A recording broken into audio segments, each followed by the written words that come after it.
प्रारंभ से ही रवैया ठीक नहीं रहा चुनाव आयोग का। ये ऐसे इम्पोर्टेंट काम होते हैं क्योंकि चुनाव आयोग पे पूरा लोकतंत्र का काम रहता है, निष्पक्ष चुनाव हो और लिस्ट बने, वोटर लिस्ट बने, वो बिल्कुल सही बने, फर्जी वोट उसमें नहीं हो, असली वोट बाहर नहीं रहे, यही तो होता है।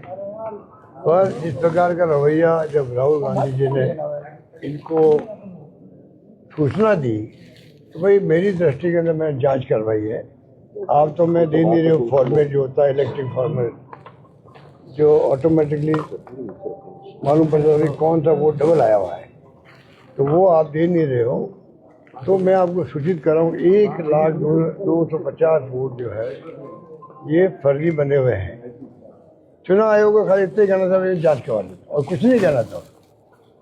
अपना भी जांच होती महीने भर 20 दिन में और परिणाम बता देते भाई इसमें ये गलती है, ये गलती नहीं है, खत्म हुई बात।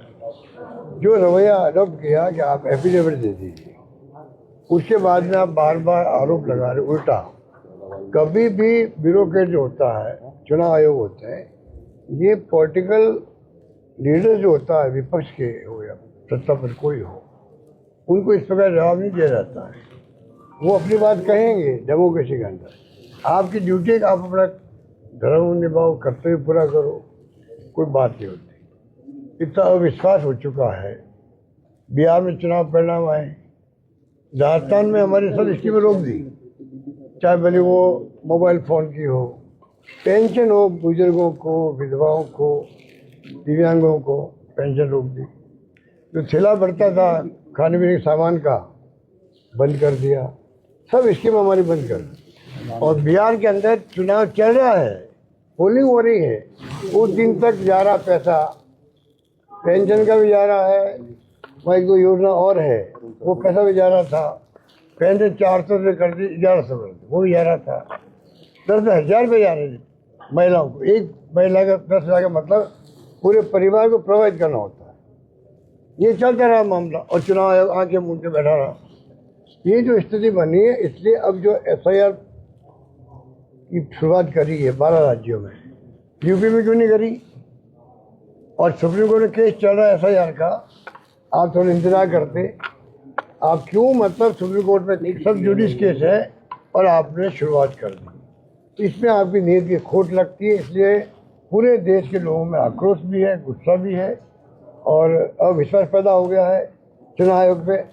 ये उचित नहीं है। जितनी हमारी एजेंसी हैं, जुडिशरी हो, चाहे वो CBI, इनकम टैक्स, ED हो, चाहे वो चुनाव आयोग हो, ये महत्वपूर्ण एजेंसी है देश हित के अंदर। और जिस प्रकार का रवैया सभी एजेंसियों ने अडॉप्ट कर रखा है, उससे देश में सरकार के प्रति भी अविश्वास पैदा हो गया है। ये स्थिति बन गई। वोट चोर की बात क्यों कहेगी? वोट चोर, गद्दी चोर का नारा क्यों लगाया गया? ये जो डाउट क्रिएट हो गए, इसलिए इस प्रकार नौबत आ गई। तो ये डेमोक्रेसी में मैं समझता हूँ कि जो नॉर्म्स है उसको फॉलो करना आवश्यक है। संविधान डॉक्टर अम्बेडकर ने क्या कहा था, उसके अकॉर्डिंग टू चलेगा तो देश एक रहेगा, अखंड रहेगा। धर्म के नाम पे आप डिवाइड करो देश को, क्या चाहते हो आप? पूरे मुल्क एक रहे, अखंड रहे। इंदिरा गांधी जी ने जान दे दी पर खालिस्तान नहीं बनने दिया, राजीव गांधी शहीद हो गए और ये लोग परवाह नहीं कर रहे हैं। पता नहीं किस दिशा में ले आएंगे देश को। ये चिंता हम सबको, नागरिकों की होनी चाहिए। बिना नागरिकों के सहयोग के खाली विपक्षी पार्टियों के राहुल गांधी जी बोल रहे अकेले, उससे कुछ नहीं होने वाला। वो खुद ही कह रहे हैं कि भाई जो देश की आने वाली पीढ़ियाँ हैं उनके जहन में आने चाहिए किस प्रकार के फैसले हो रहे हैं। जी प्रदेश को लेकर क्या कहेंगे? चीफ सेक्रेटरी बदल गए, अचानक आगे क्या स्थिति लग रही है? चीफ सेक्रेटरी बदल गए वो तो अच्छी बात है, पर जो अंत में चुनाव जीती है कांग्रेस पार्टी बहुत भारी बहुमत से, उसे आंखें खोलनी चाहिए सरकार की, मुख्यमंत्री जी की, कि बार बार जो मैं उनको आगाह कर रहा हूँ, चेता रहा हूँ, वो समझ नहीं पा रहे हैं। हम विपक्ष में जरूर हैं, हम चाहेंगे गुड गवर्नेंस हो, अच्छी सरकार चले, जनता का भला हो और विकास के काम हो, ये तो हमारी नीयत रहेगी। तो हम तो चाहते हैं कि बार बार इनको आगाह करें कि आपकी स्थिति अच्छी नहीं है, आप किसी काम में जरूर रास्ता के अंदर एक ही बात मिलेगी आपको कि किसके पास जाएं, सुनवाई नहीं होती हमारी। पिछली गवर्नमेंट कामों को याद करते हैं, ये तो तथ्य है सबके सामने। तभी समझ नहीं पा रहे हैं। अब झटका जो इनको लगा चुनाव में, अब तो समझना चाहिए। कानून व्यवस्था इसलिए बिगड़ रही है, रोज एक्सीडेंट हो रहे हैं, कोई परवाह नहीं कर रहे डिपार्टमेंट वाले, रेप हो रहे हैं, डकैती हो रही है और मर्डर हो रहे हैं। अब बाकी स्थिति ऐसी है कि आप जोधपुर देख लीजिए। मैं अलग से प्रेस कॉन्फ्रेंस करूंगा यहाँ पर कि जो हमारी बिल्डिंगें खड़ी है, मैंने जाके पत्र लिखा मुख्यमंत्री जी को देखने के बाद में, तो सुबह लाइब्रेरी की बिल्डिंग खड़ी है, आपका एयरपोर्ट के बाद में स्पोर्ट्स कॉम्प्लेक्स बनाया, 80 करोड़ रुपये लगाए हम लोगों ने, पड़ा हुआ खराब हो जाएगा।